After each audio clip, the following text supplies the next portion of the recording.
just recently I had a discussion with Destiny on his stream, Destiny, Stephen Bonnell. And mostly we discussed youth rights. I had some questions for him. If you haven't heard of him, you should check out his channel. I'm going to try and put the link right up here or in the description. And yeah, check him out. He's usually rather rational. Sometimes not so much, but nobody's perfect. But he's usually pretty good. And even when he's wrong or not being perfectly rational, he still challenges, if he's having a debate or discussion with someone, he still challenges them to do better, to think better, to defend their position better. So in my chat with Destiny, we discussed youth rights, determinism, which if you've seen any my other video on determinism, you know I took issue with some of his positions or statements in the past, and objective morality, possibility regarding ethical egoism versus rational egoism. Yeah, and so we started off discussing youth rights, and I'm just going to start getting into it. First, I asked him what his position was on youth rights, where he stood pre-conversation, if he'd ever thought about it. And so, sure. So I'm pretty much a consequentialist, I guess. So I just look at outcomes. So it seems like youth probably need a lot of rights revoked from them because they would make horrible decisions otherwise that would lead to worse outcomes for ultimately me, but then definitely societally. So is that what you're asking in terms of like how we give rights to young people, or? Well, right, because I'm curious how that works out with, well, like your position on abortion, which is actually, I think, exactly my position on abortion, in that there's no other line. You have to treat this person as a human, and therefore they have human rights, and you can't take their life away. You might use a different word than rights, but yeah, I definitely wouldn't use that word. That's what it boils down to, though, legally speaking. Sure. Is that yeah, if you can't do something, then that person has a right preventing you from doing that thing. Okay, and so after that, he started getting into his, I don't know, maybe he thought I was a crazy religious person, or that, I don't know what, that I misunderstood his position on abortion. Okay, I really don't like the abortion argument at all. I really don't have a strong commitment to this, and it gets so hairy and so many wasted time talking about this. Here's my position on abortion, real quick. Okay, the reason why. Okay. Yeah, let me just get this real quick. Okay. Yeah, for anybody. Okay, so the reason why I don't like abortion is because it makes me uncomfortable that in my, okay, so here's the big crux of this, is that I view a fetus as a human life. The reason why is because I haven't found a better definition for human life than the moment your DNA comes together.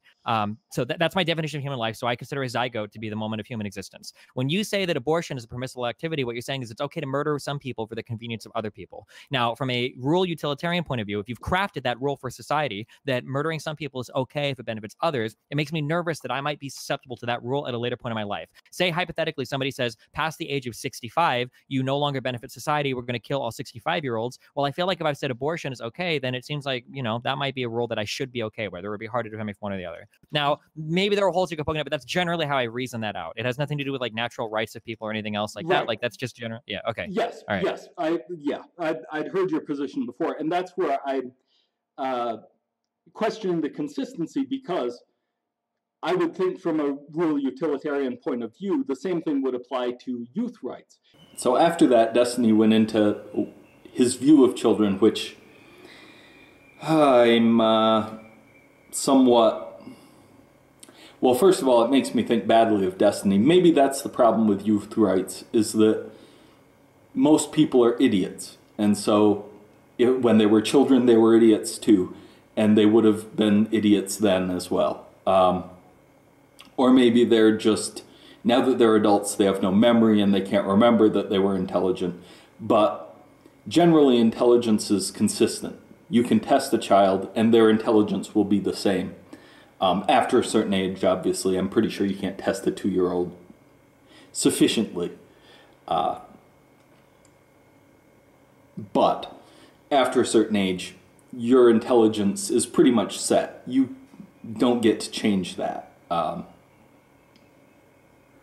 It's there. So basing that on age is completely meaningless. And thinking, well, I was a child, I would have done all these stupid things. Well, then you were stupid, and that means you are stupid. That's just the way life works. Now you could say you were ill-informed, but that's not a problem with being a child. That's a problem with being ill-informed as a child. That's something society can correct. That has nothing to do with age. That has to do with education. If you're ill-informed, it's not you're ill-informed because you're 12 years old. You're ill-informed because either you personally don't have the motivation to learn, to become informed, or society has failed you. Your parents, your whatever structure is set up has failed you. So he does. He goes on and tells you exactly what he thinks of children. Now, just as he's saying this, please, in your mind, substitute, if as a black man, instead of starting out, if as a child I was endowed with all the rights I get as a adult, change it to, if I was a black man endowed with all the rights I'd get as a white man, and think about how horrible that sounds. That if it's all right to take rights away from youth because they might not have quite as much, and obviously it depends on the youth, then you could say the same thing for people after a certain age, which would apply to you. Sure. Okay, so I would think from that perspective, it would make sense to say, okay, you can't deny rights based on age, based on something arbitrary. You would have no. So you have to be careful not to move past our higher order thing. So I don't care about age, really. That age isn't the important thing. It's capability to act in ways which produce good outcomes for society. So children are not capable of independently acting in ways that are beneficial for society. For instance, if I had been endowed with whatever rights I would get as an adult as a child, I probably would have never went to school. I probably wouldn't eat properly. I would probably eat candy all day. I would probably run around in the streets fucking naked and murdering, killing people. I don't know. I would do whatever crazy shit fucking kids envision, right? So I don't think that children are capable of making rational decisions. I don't really care about the age. Now, here's something he says that's rather important. Well, two things, actually, almost side by side. First, he claims it matters what's best for society. Best, first of all, I would normally argue on that, but that would have made this a real challenge. Yeah, it would have gotten off the topic of youth rights. And then why society? I thought he cared about personally. And unless his views coincide with society exactly, then he's contradicted himself. And you can never verify that your personal what's best for you is best for society, unless you're just using society as a substitute for me. You know, if what's best for society is what's best for me, and then stop saying what's best for society. That's not what you mean. Anyway, then if within that same sentence or phrasing, he states that age is not what's important. It's the ability to act or the ability to think or decision making. And I would agree with him. I don't know how much he really believes that or not. I would guess that it might be just some thought he has, but he wouldn't change his life based on it. And part of why I think he wouldn't is he's still a bigot as far as that's concerned. He has these stereotypes about youth, and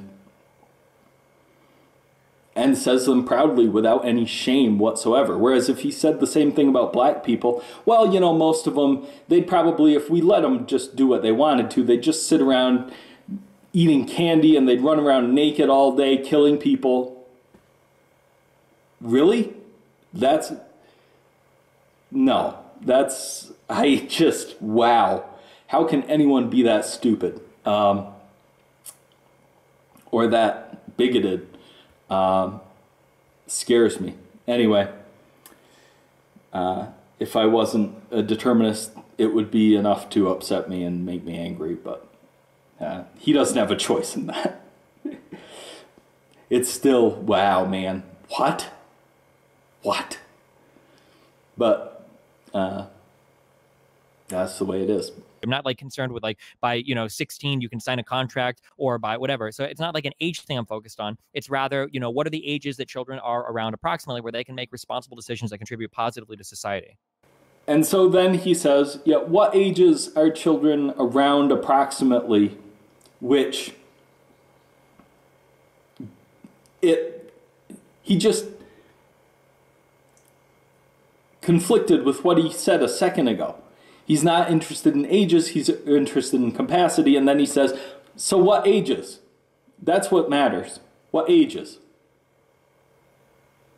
That's around approximately. That's inconsistent, and I expected better. Anyway. All right, so next, I tried to tie in with the whole reason I brought up abortion to begin with, is that he wants a rule that could be applied to everyone that will benefit him. So for abortion, he doesn't want to be killed, therefore he doesn't think humans should be killed. That's a rule that protects him. I point out that if you have a rule that says a certain age group can be discriminated against based on general characteristics of that age group that may not apply to each individual person in that age group, that would apply at the end of life as well. And so that he could be a 70-year-old and society could decide, well, a significant enough portion of 70-year-olds are not safe driving, safe being whatever society decides, then his rule would be applied against him.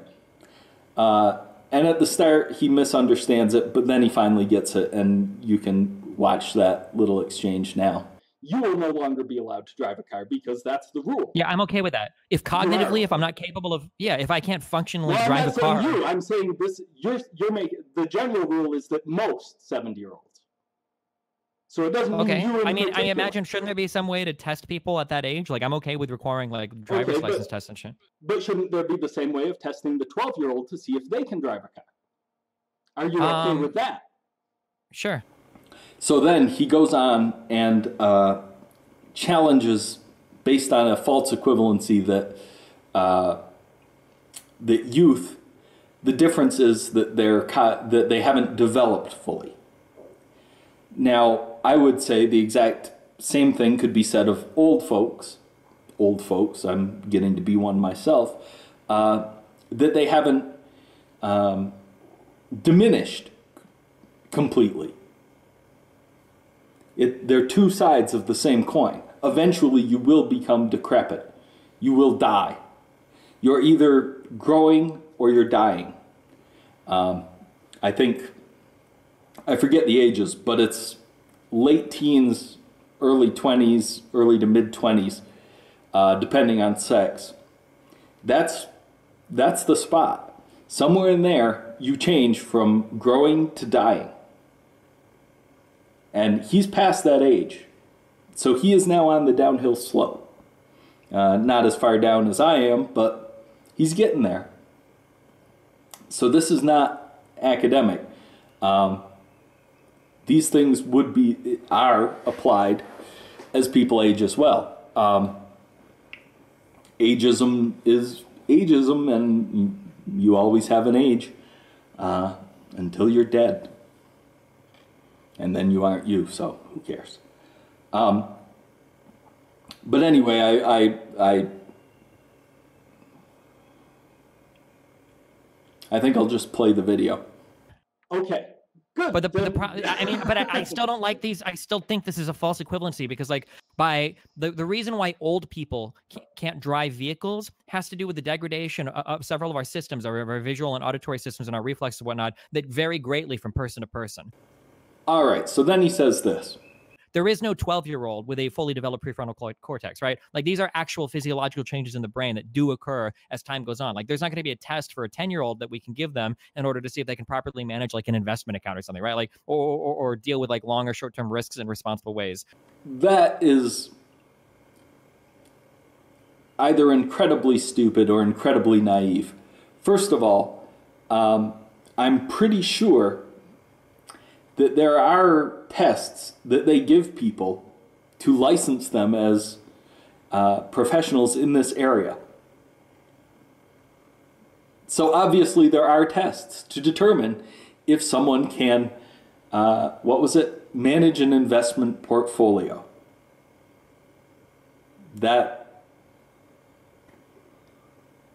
Now whether a 12-year-old any individual particular 12-year-old could pass or 10-year-old could pass it, who knows? The question is, should they be allowed to try to pass it?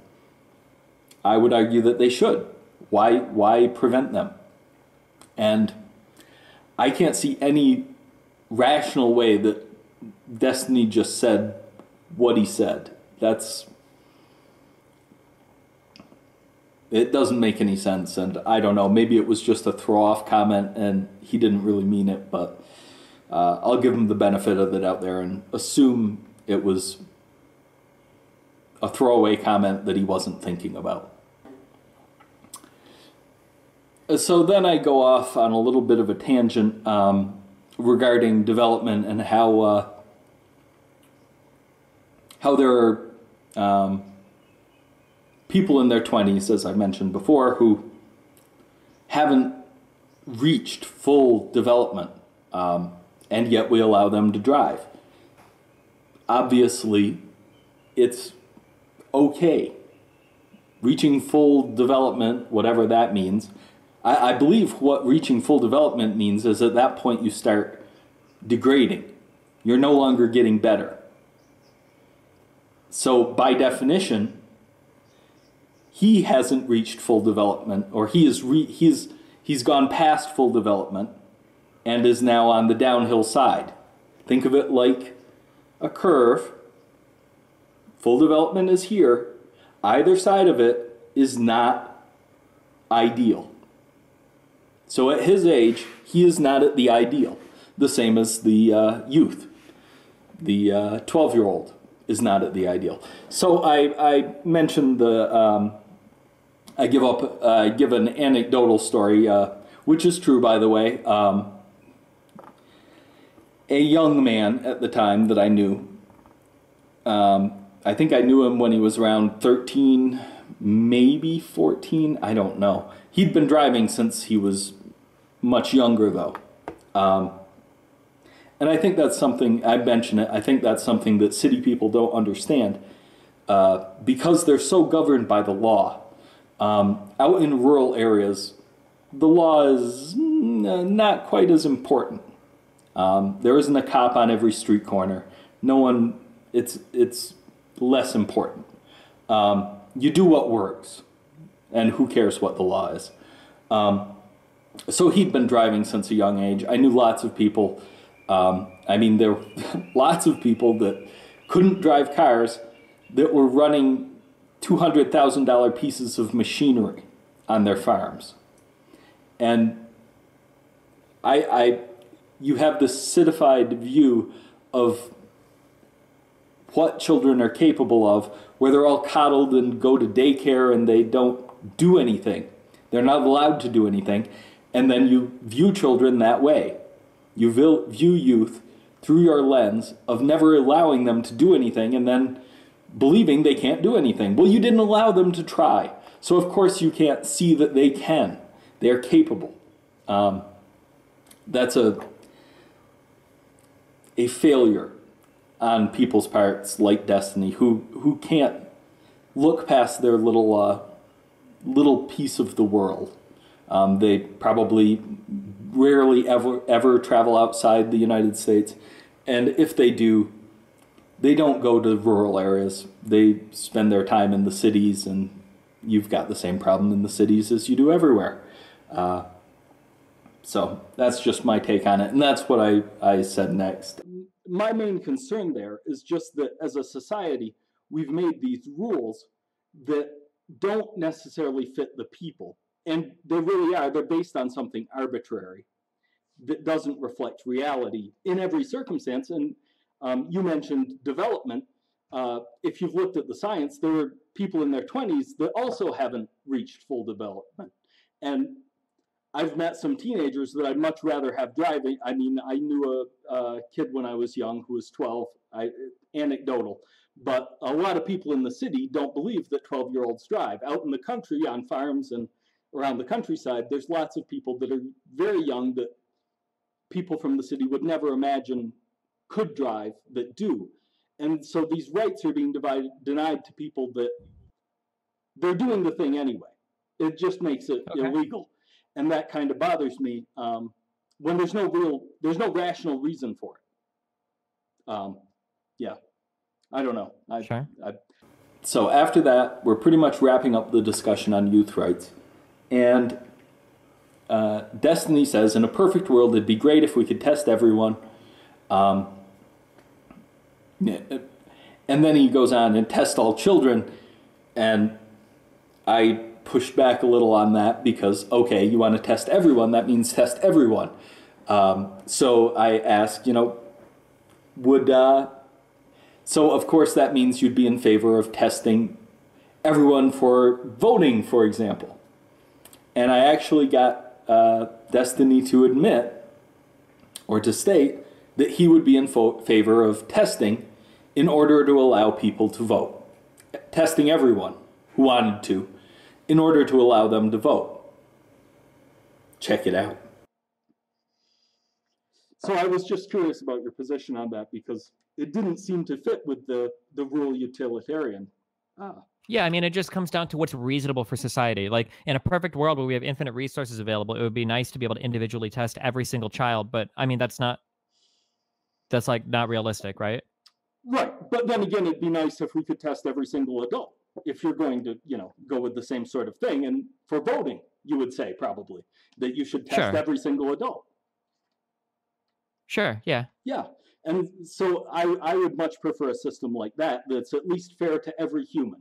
I don't care what color you are, what your sexuality is, how old you are, how young you are.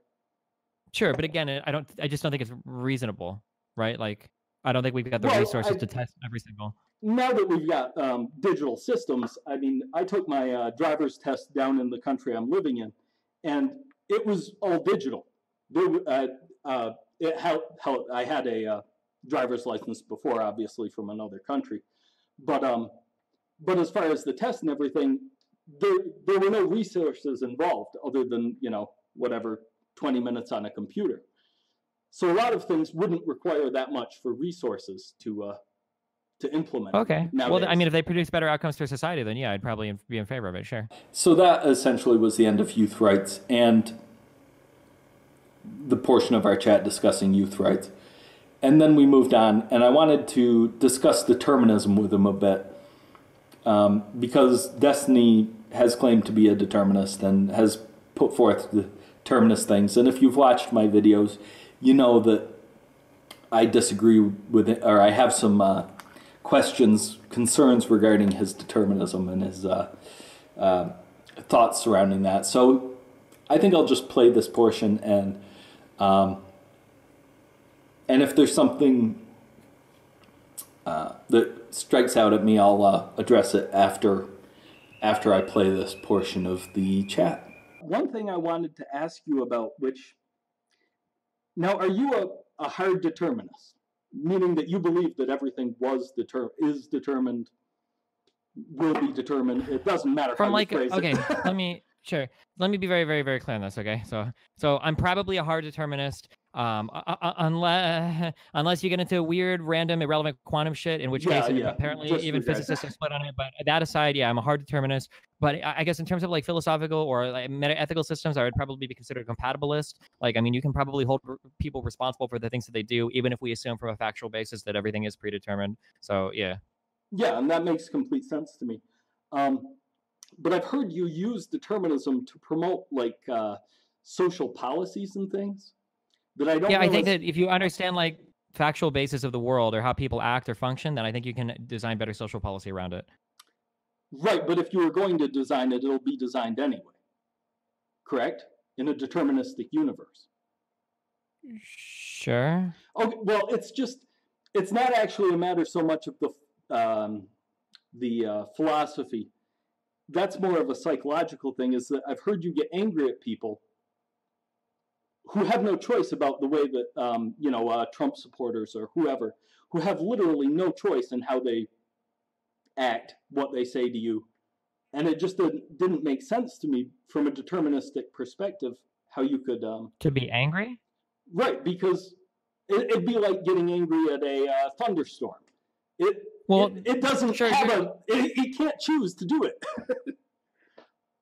Yeah, but just because we live in a predetermined system doesn't mean that we don't function as though we live in a predetermined system, right? Like our bodies, our consciousness, our psychological aspects don't really allow us to function that way, right? Like, I would say they do. I always thought it was relatively common sense that everything was predetermined.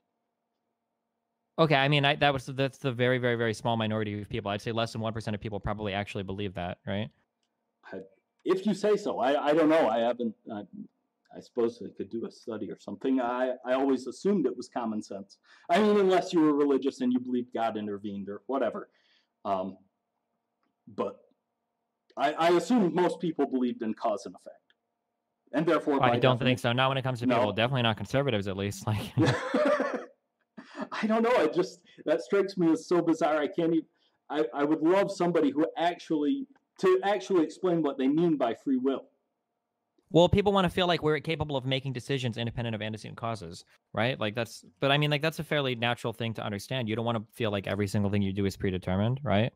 Well, no, I would think it would be much better to believe that everything is predetermined, but Do you think most people feel that way though? I don't know. I know that people I like uh I had a discussion with my daughter where she didn't realize that and she was having a depressive crisis where I helped her to realize that look, your life is exactly as it had to be. It couldn't be anything else. So if you're unhappy, don't be unhappy with your life. It had to be exactly as it is. I don't know. I just thought that was common sense for most people that were, I don't know, Sure. healthy or rational. I would say that this is a wholly unsatisfying answer to life, that it takes a great deal of like personal and mental development in order to accept an answer like that, that answer is wholly unsatisfying and quite dark. Wow. The idea that your life is predetermined, the idea that there's no greater purpose or meaning in life. Like, I would say that these are generally like pretty negative things that people have. This is why people spend so much time in their lives Really? searching for religion or other types of systems to give meaning or whatever they like. I thought it was the exact opposite. I thought the whole problem was that people didn't realize that everything was predetermined, or that was where the psychological problem came in. Was wishing the world wasn't as it was, I guess. Okay. Yeah, I mean, I think that most people definitely don't like that idea. Okay. No, I guess. I don't know. That's depressing right there. Well, why would you want to feel like your whole life is predetermined, that you can't take it, that you get no credit for any of your accomplishments or achievements, and that everything bad that happens doesn't have a reason or a purpose? I think it's totally natural to want I to don't feel know like, about the no credit though. I mean, you get as much credit as if a computer is the best computer in the world. It's still the best computer in the world. It doesn't yeah, but need people want to it feel like doesn't they need to earned have a it. choice in the matter to be the best. Um, I can't imagine. I don't know. Okay, I I guess mean, I I would, just I I think, can't I can't put myself in that mindset. I don't know how that works. yeah, I think most people are probably pretty unsatisfied with that, I would say. Wow. Okay. Well, I'll take your word on that one because yeah, that strikes me as really weird. So I can't think of anything that I really want to add to that, except I still don't get it. If somebody is either a determinist and but wishes they weren't or doesn't think like they are. I'd love to have a longer chat with you where you can actually explain how that works, and because I don't understand it, honestly. I'm not playing. I just don't understand. And same thing if you don't believe determinism is accurate and you're not religious, because I understand how you can believe that things aren't determined if you don't believe in cause and effect. If you believe in cause and effect, generally, but also believe in free will. So if you believe in science and you believe in free will, I'd love to talk to you and find out how or what you mean specifically by free will. Yeah, that's all I can really say on that. Next, I wanted to talk to him about ethical egoism as opposed to his rational egoism, or not opposed, but in addition to, and whether I think you can get to ethical egoism rationally. Oops, damn dogs. So I think you can get to ethical egoism rationally. And that's what happened in this section, and if there's anything after watching it that I think of, I'll discuss it then. You were having a discussion the other day, or I don't know if it was the other day because I watched it on YouTube, so God knows how long in between when you streamed it and when it actually got uploaded, where you were having a discussion about the ought versus the is, and somebody brought up like the weightlifter example, and you should do this if you want to achieve this result. And you didn't think that really counted as a morality? That what didn't count as a morality? The like, for example, you must do so many repetitions at, so much of an. Oh yeah, those aren't really moral questions. Yeah, correct. Yeah. Can you explain why you don't think that's a moral question? Because the moral question is, why ought you do something in the first place? So for instance, if I need to do, say, let's say I need to do 15 reps in order to get stronger, the moral question isn't, well, how many reps ought you to do in order to gain strength? It's, why should you do something to gain strength, right? The moral question presupposes the cause and effect of that thing. That's not really the moral question, right? But I don't know if that's changed any from religion. If you want to get to heaven, you have to do all these things. Why do you want to get to heaven? The real question isn't how to get to heaven. The real question is, should we value getting to heaven? Okay.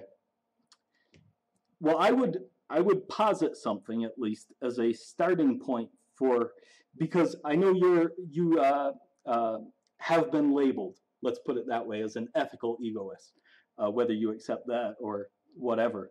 And I would promote, or not an ethical, a rational egoist. I would promote an ethical egoist approach. That if you start with the proposition that you want to be alive as a human, then you can get to those shoulds. Now, obviously, you start with something that you value. You have to take that a priori assumption. But I can't think of anything better than that. Okay, yeah, I mean, that's probably where I'm at, yeah. Okay. Well, so if you take that a priori assumption that you should live as you wish to live, as the initial value, I guess, or the initial ought, then you can get to anything else from there as a moral system. It's possible, sure, yeah. I don't know. I can't see anything wrong with that. As far as I can't think of anyone who's alive that doesn't wish to live as they wish to live. That seems like me neither. Yeah. That seems like a universal morality. Well, I don't know if that in and of itself is enough to constitute morality. Like, well, it is an a priori assumption. It's something that you have to believe to start with, correct? Yeah. Sort of like you have to believe that heaven is someplace you want to go before you can figure out how to get there. Right? Yeah. Okay, so what differentiates it as far as moral systems go? Well, I mean, typically, I mean, just having your own preferences for a lot of people doesn't necessarily get you to moral ought do's, like, or moral oughts, I guess. Like, just because somebody has a preference doesn't mean that they should necessarily fulfill it or satisfy it. That's where the morality question comes in. Uh, See, I don't know if everybody has the exact same desire. How can you have I don't know how you could ever have a something. Whose value would you choose instead? Because I mean, I don't everyone has the necessarily, same. I can't devil's advocate this. I mean, I agree with you. This is why Okay. I'm an egoist, and I think most people function as it. But I mean, people would give other arguments that, some people would argue that the claim, that an egoist claim is vacuous. For instance, you're trying to fulfill your desires. Well, of course, that's tautological. I mean, by definition, Well, whatever you're doing I'm is saying fulfilling you your desire. should fulfill your desires. Yeah, but people Everyone would say should. that. Well, people would say that everybody should fulfill their desires because your desires, the only thing you ever can do is fulfill your desires. So some people would say that claim is vacuous. It's pointless to even say that because it's circular. I guess you could say it's circular, but in a society, you have to I don't know. You have to figure out how to live together, and in that sense, it's not vacuous in that you have to figure out how best to fulfill everyone's desires.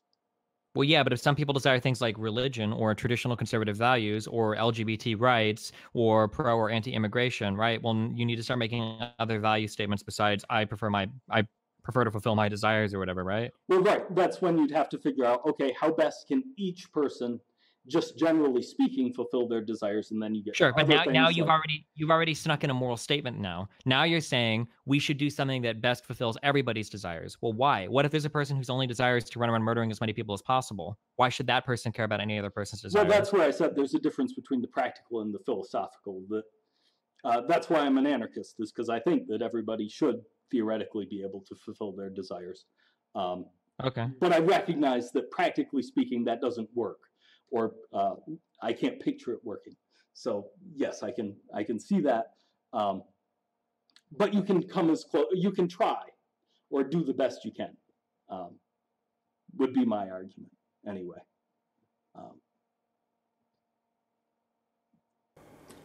Okay, so having watched that just now, I don't know. I think Destiny, maybe he was busy doing something else, but he didn't engage with that much at all. Or maybe he just agreed with everything I said. I don't know. But he didn't challenge anything there. And I expected him to, because let me just state what that means. So, assuming you accept that fact that I just proposed, or not fact, well, it's a proposed fact. How's that? It can't be tested, so it's an assumption. Assumption of a fact. That every person has the desire to live as they wish to live. If you accept that, it follows naturally that every person should be allowed to do everything to try to live as they wish to live. That's freedom of action. Now, the ultimate in that is a form of anarchism. Radical anarchism, not communist anarchism or anything where you... Some of the anarchisms where they don't actually believe in anarchism, where they still have all these rules. That's the opposite. If it doesn't matter if you have something that's called a government, if you have a group of people and they get to tell you how to do something, that's still a government. You might not call it that, but it's the same thing. So I mean actual anarchism. But recognizing that that doesn't protect you from another individual who's doing something that, specifically me, because remember, again, it's all about me. I don't care about you. I mean, I might. I don't know who you are, but at this moment I don't. Because I don't know who you are, I definitely don't. Most important is me. And for you, most important should be you. You should be able to do everything that you wish to do without anyone interfering. But for me, I want you not to interfere any more than required in my life, in my choices, in me wanting to live my life as I want to live my life. And therefore, you get freedom. Freedom is freedom in the sense of negative rights. In that somebody won't stop you. Somebody won't interfere. That follows logically from everyone gets to do what they want, essentially, which is our moral premise. Everyone gets to live their life as they rationally see fit. Now, you may recognize that. Guess what? That's from objectivism as well. I don't know if Destiny's ever read on that, but that's where you get it, is to rationally live your life as you think best. And the only way to do that is freedom, obviously. If somebody prevents you from living your life, or if someone prevents me from living my life as I want, guess what? That's interfering. That would be immoral. Now, you could, as I said, practically speaking, you might want to prevent people from living their lives the way they want, because it would interfere with a lot of other people's rights to do the same. So you want the minimal amount of intrusion as possible. Hence where you get to something like libertarianism or a similar system, or anarchism if you think you can make it work. Personally, I don't think it makes any difference. We'll end up with whatever system we end up with because we're determinists. And because I agree with Heinlein on this, if I find the laws good, I'll follow them, and if I don't, I'll break them. Who cares? But from a philosophical perspective, I think it would be best and rationally justified to increase freedom for as many people as possible. Yeah, and if you disagree, sure, feel free to let me know why.